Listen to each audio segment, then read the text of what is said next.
Assalamualaikum warahmatullahi wabarakatuh. Perkenalkan, nama saya Depriwan Arasid, BP 2110551023 dari jurusan manajemen. Kembali lagi dengan saya dengan merecord presentasi saya di HP karena laptop saya masih bermasalahan di mic-nya. Di sini akan saya bahas permutasi dan kombinasi. Nah, Permutasi adalah penyusunan kembali suatu kelompok objek dalam urutan yang berbeda dari urutan yang semula. Permutasi n elemen. Tiap permutasi terdiri dari R atau unsur dari n elemen dengan R sama dengan lebih kecil dengan n. Untuk semua bilangan positif n dan R dengan R lebih kecil dengan n, banyaknya permutasi dari n objek yang diambil R objek pada satu waktu, sedangkan permutasi R dari n unsur ini. Urutan tetap diperhatikan, tetapi unsurnya tidak boleh diulang. Nah, permutasi. Perhatikan misalnya himpunan huruf A, B, C, D. Huruf A, B, C berikut.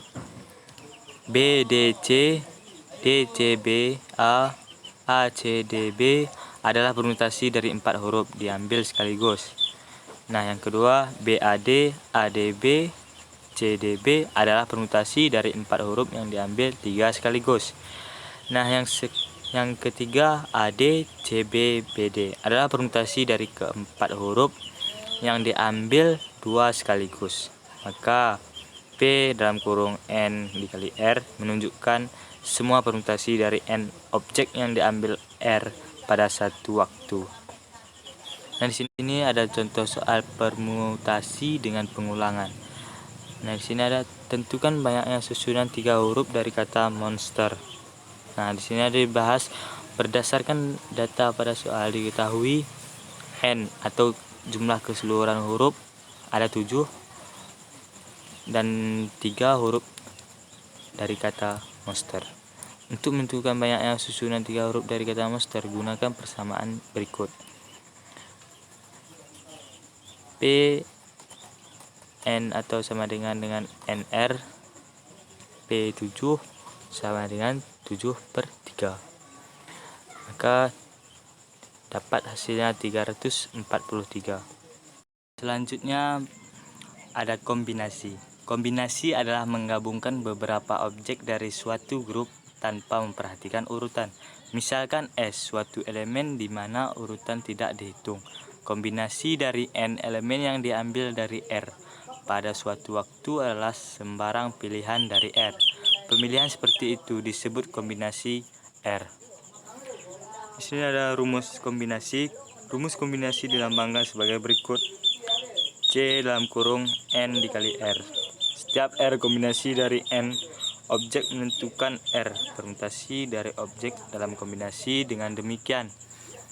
P dalam kurung NR sama dengan R C dalam kurung N dikali R. Selanjutnya contoh soal kombinasi. Dari 7 orang pemain takraw akan mengikuti pertandingan. Berapa banyak cara untuk menentukan pemain utama dari pemain tersebut? Nah, di sini ada N sebagai pemain takraw, 7 orang sebagai keseluruhan pemain disebut dengan N, dan R adalah pemain utama, hanya 3 dalam permainan takraw. Di sini ada C, K dalam kurung N dikali R sama dengan N/R. Contoh soal kombinasi. Nah, dari 7 orang pemain takraw akan mengikuti pertandingan. Berapa banyak cara untuk menentukan pemain utama dari pemain-pemain tersebut? Dari 7 keseluruhan yang diambil hanya 3 pemain utama. Nah, di sini ada N sebagai pemain keseluruhan dan R adalah sebagai pemain utama. 7 dan 3. C dalam kurung N, R dan N/R. Nah, di sini 7 dikali 3 sama dengan 7/3. Sama dengan 7 dikali 6 dikali 5 per 3 dikali 2. 7 dikali 6 dikali 5 hasilnya 210. Dan 3 dikali 2 ada 6. 210 dibagi dengan 6, maka ada dapat 35 cara. 35 cara. Oke, sekian dulu dari saya, Depriwan Rashid. Mohon maaf atas kesalahan kata karena saya masih belajar. Wabillahi taufiq wal hidayah. Assalamualaikum warahmatullahi wabarakatuh.